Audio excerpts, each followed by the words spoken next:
name's Wally Foz, and I'm one of the members of the board. And when my buddies and I were probably 10, maybe 11 years old, we were busy at work on one weekday summer afternoon in my father's garage trying to build what we hoped would turn out to be a soapbox race car that we had planned to have sit in and push each other around our Pittsburgh neighborhood sidewalks. We thought we had everything we needed, with one exception. We didn't have wheels. You have any idea how hard it is to find a good match set of 4 wheels? And we had searched all over my father's garage, all over some neighbors' garages. And one of my friends said, why don't you just ask your dad where he thinks we could find some wheels? And I said, well, I can't, he's at work. Well, you have to understand, my father was a minister. And this kid said, at work? It's not Sunday morning. Well, just like my friend thought my father only worked maybe 1 hour on Sunday morning every week, some people might think Erie Philharmonic only works every few Saturday nights on, Saturday nights at the Warner Theater, because those concerts that the Phil gives, they're really probably the most visible and popular of all of the activities that the Erie Philharmonic has going on. But really, they are just the tip of a really big iceberg. There's a lot more that goes on beneath the surface that they don't get the kind of attention that the concerts get. But boy, do they deserve it, because they add to the richness of living in this community. Just to give you a couple of examples, one of the things as an outreach effort that the Philharmonic does is they perform youth concerts in the fall of the year, usually in late October, early November. And just last year, the Erie Philharmonic played 3 concerts over 2 consecutive days for 6,000 students from around the area. That's nothing to sneeze at. And there are other educational activities too that the Erie Philharmonic is involved in. For example, music director Maestro Daniel Meyer goes out to schools and gives talks to kids in classrooms about what conducting is all about, what a conductor does, what the Erie Philharmonic does. Erie Phil musicians go around to schools in smaller ensembles and do concerts for them. There's the Erie Phil Salon, nationally recognized long-term residency program, which is an educational program for young students, teaching them music appreciation and early literacy skills, and that, not in just 1 or 2 or 10 sessions in the year, but 60 sessions. It's a comprehensive program. And there are the instrumental petting zoos that the musicians hold a lot, and I would think that musicians get real nervous when they do these things, because they allow kids to handle their musical instruments, play them, and those instruments don't just come easily and cheaply. They're fragile, some of them too. There's just so much that the Erie Philharmonic does that goes on kind of below the surface. But they're important because they enrich really all of our lives and the entire community. It's important to recognize the fact that the Erie Philharmonic is busy all the time. All day long, 7 days a week, except maybe Sunday mornings, and that it adds so much through these extra activities to life in our region. And there's so much that iceberg just goes deeper and deeper. The more you look below the surface, all of these things that are going on that the Erie Phil does for the community. And James Brown, right? The singer, the one that earned the nickname the hardest working man in show business. So I think Erie Phil has earned the nickname the hardest working orchestra in show business. And I want to call to the lectern now a man that I'm going to start calling James Brown. Because he has earned the title of the hardest working man in show business, and he has a big announcement for us. The Executive Director of the Erie Philharmonic, Steve Weiser.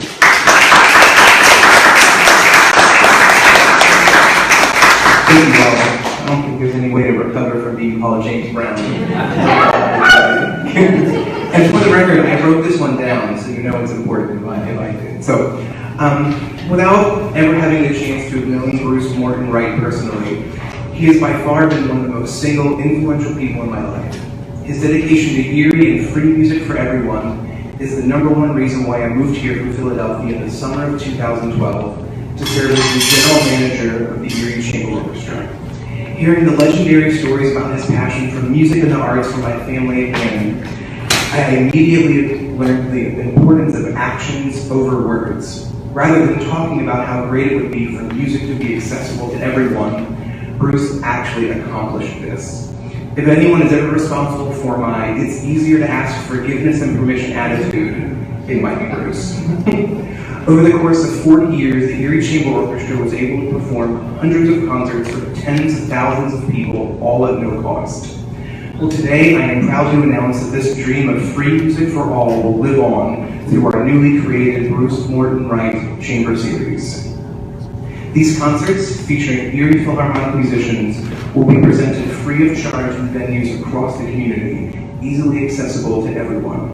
I would like to thank Erie Arts and Culture, Scott Enterprises, Anne Marie George, and a few key stakeholders for their support in launching this new initiative. At this time, I would like to read a statement from Amelia Wright, wife of the late Bruce Morton Wright, regarding our newly formed chamber series.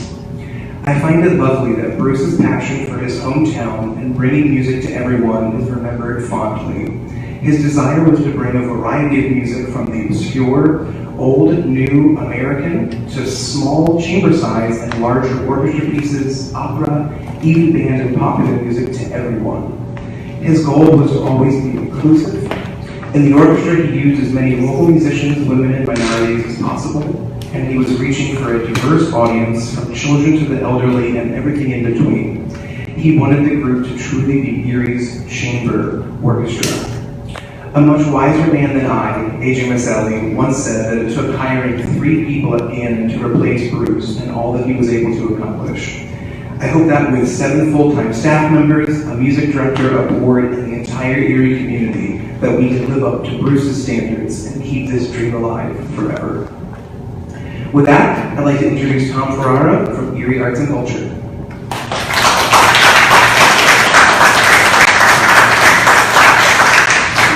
Thank you, Steve. It's really an honor to be here representing Erie Arts and Culture for this announcement. And I want to touch a little bit on what Steve had just mentioned, because without Bruce Morton Wright, the series wouldn't be here. So I just want to talk a little bit about that relationship with Erie Arts and Culture. He was a tremendous advocate to furthering the arts in Pennsylvania and Erie County. He was not only a conductor of the Erie Chamber Orchestra, he was a passionate advocate for the arts. He served on several boards, musical groups, and our own Arts Council, and was especially dedicated to the mission of producing free performances in the community, in community-based venues featuring chamber musical ensembles to an audience of community members from all walks of life. He made classical music accessible to everyone. Bruce Morton Wright's vision closely aligns with the mission of Erie Arts and Culture. That is to strengthen the vibrancy and vitality of the Erie region and enrich our lives, the lives of our people, through the advancement of arts and culture. It also aligns with another visionary and community leader, the late Clarence E. Byers, who had created an endowment fund whose vision was also to present concerts to be free and open to the public. The support of the late Clarence E. Byers was critical in the funding of the original Erie Chamber Orchestra. Although he was a generous contributor to many organizations, he had special funds for the Erie Chamber Orchestra, which he called his orchestra. It is through this continuing support provided by Clarence E. Byers Music Fund via Erie Arts and Culture that the Philharmonic was able to present these concerts free of charge.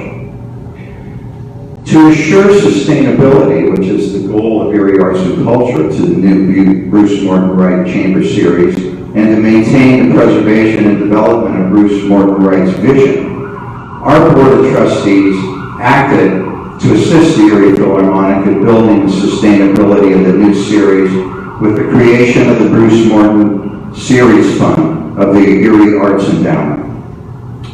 This valuable endeavor can only happen with the support of community and donors passionate about increasing access to classical music.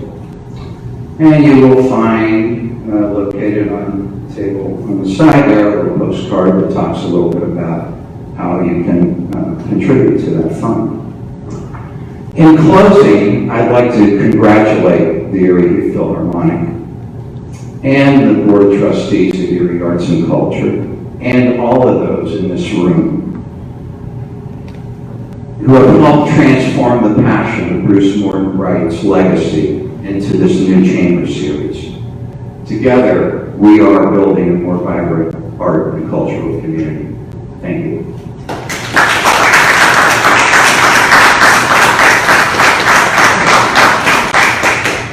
I'm Brian Hanna from WQLN Radio, and I worked with Bruce for about 30 years. I started when I was just a freshman in college. Bob Dolan, my trumpet teacher, was the principal of trumpet at the Erie Chamber Orchestra.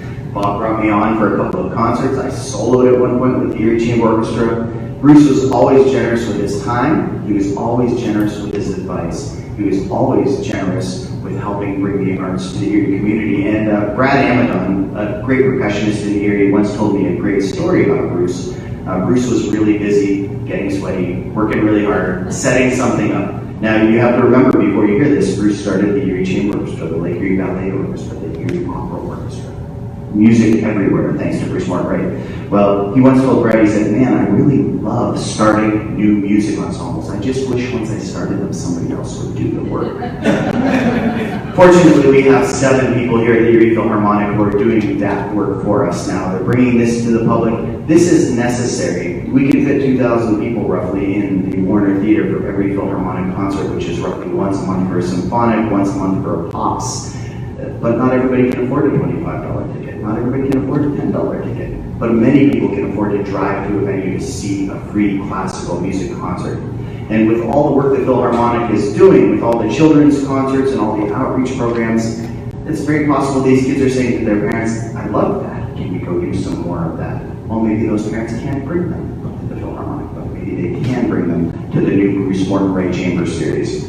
And WQLN historically has been a large proponent of the arts here in the Erie area. Wally Foss can attest to it, our friend Mavis Sargent would attest to this. Our goal is always to bring as much accessibility to the classical music and the arts to the Erie area as we can. And this is just another opportunity for WQLN to show our support for what's going to be a brilliant addition to the Erie arts scene. So I'm excited to say that we are going to be a big proponent of this. Hopefully I can help host a couple of these concerts, which will be brilliant. I am looking forward to all the exciting things that your Erie Philharmonic is going to bring to us with the new Bruce Morton Wright series. And it's a great opportunity to see some of your favorite Erie Phil musicians up close and personal. You don't have to wait to see the trumpets way in the back of the section anymore. They might be sitting 3 feet away from you. So it's a great opportunity. So thanks again to our friends at Erie Arts and Culture and the Erie Philharmonic for making this happen. I'm just happy that we're on board too. So thank you very much. And I think I have the honor of passing the microphone to the music director, Daniel Meyer.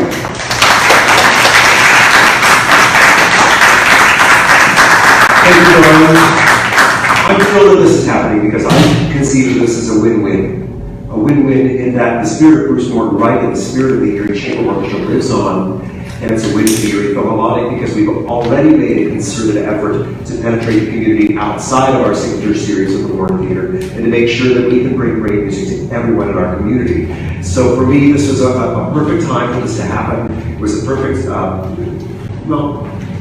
it was just a great combination of forces that finally came together and realized that this is something that we needed to hold on to, this is something that we needed to promote, and this is something that needed to continue. So I'm thrilled to announce this morning that we have arranged music for the first season of this series, and the very first concert that falls under the aegis of the Bruce Morton Wright series is on Saturday, September 8th, at the First Presbyterian Church of the Covenant. We're going to be featuring a 20-person string orchestra that I will lead that includes music of Bach, his Brandenburg Concerto No. 3, Albinoni's Adagio in G minor, the Rossini Sonata for Strings No. 3, a beautiful piece by Estonian composer Arvo Pärt called Sibilant's Song, music of Edward Elgar and Grieg's famous Holberg Suite. And then in October, on the 23rd at 7:30 p.m., at the Hearst Auditorium in Glasgow Library, we'll be featuring a solo recital with Erie Philharmonic's principal clarinet, Amitai Vardi. And this will be just before he makes his main stage debut with the Philharmonic playing music of Mozart in November. On Thursday, November 15th at 7:30 p.m., we'll be in the Walker Recital Hall at Mercyhurst University, which will feature a chamber concert featuring Beethoven's legendary septet plus additional works to accompany the music of Beethoven. And then we also have in the works music with a string quartet, percussion quartet, principals recitals, and brass ensemble concerts. So as Brian said, this is really a wonderful opportunity to see the individual musicians of the Erie Philharmonic up front in their own element, playing music that doesn't fall under the normal symphonic literature, but gives us a chance to hear these amazing musicians play in solo and chamber and smaller groups where we can really hear and watch them interact with each other. So while I will not be conducting all of the concerts, I certainly will have a hand in the program that happens going forward, but I'm also very interested and excited about enabling our own Philharmonic musicians to bring their own creativity and their own interests in chamber music to the fore so that they can help us develop the programming going forward for this specific concert series. So it's a great way for Erie Philharmonic musicians to continue to be in front of the public even when we're not at the Warner Theater in our main stage situation. So thank you, Brian. Thank you to all the players that have made this this negotiation finally come together into something that was really, I think, as I said at the beginning, a win-win for the Erie community in terms of bringing great music in free concerts and free experiences for our community. Thank you.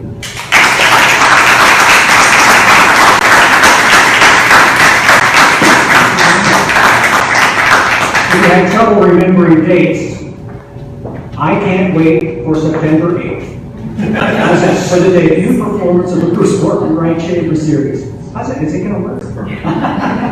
Okay. I mentioned earlier in my opening remarks about all the extra things that the Erie Philharmonic does. Well, they're at it again. Today, in fact, at noon, a wind quintet of the Erie Philharmonic, musicians from the Erie Philharmonic are going to be performing the midday art break at the Art Museum. Hope you're all there. We're going to be there. Hope to see you there. And if you can't be there in person, Brian Hanna is going to be broadcasting it live on WQL radio. Again, thanks so much for being here today, and have a good afternoon.